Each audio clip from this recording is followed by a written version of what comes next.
మిత్రులు ఆరోగ్యాభిలాషులందరికీ నమస్కారం. మిత్రులారా, ఈరోజు ఘనజీవామృతం ఎలా తయారు చేసుకున్నాను మాట్లాడడం.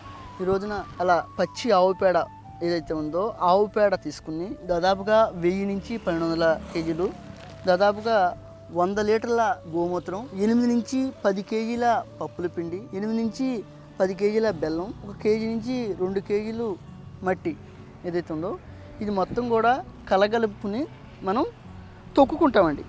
ఎట్లా తొక్కుంటాం? ఇది మొత్తం కూడా కలిసిపోయేటట్లు దాదాపుగా మెత్తగా అయిపోయేటట్లు తొక్కుంటాం. తొక్కున్న తర్వాత చాలామంది మిత్రులు కొంతమంది అయితే తొక్కుకున్న తర్వాత ఆ రోజు అలా వదిలేసేసి మరుసటి రోజు ఆ రోజు సాయంత్రం తొక్కుంటే మార్నింగ్ అంటే ఉదయాన్నే ఉండలు చేసుకుని చెట్టు కింద కానీ ఇలా పాకలో కానీ షెడ్ కింద కానీ అంటే ఎండకి ఎండకుండా వానకి తడవకోకుండా ఏర్పాటు చేస్తాం. ఆ తర్వాత మనం అదే కొంతమంది అయితే ప్లెయిన్ కట్టి పెట్టేస్తుంటారు. దాన్ని కూడా ఎలా చేసుకుంటాం అంటే 15 రోజులకు ఒకసారి తిరిగేసుకుంటూ ఉంటాం. అట్లా తిరిగేసుకున్న తర్వాత అది సుమారుగా 45 రోజులకి తయారవుతుందండి.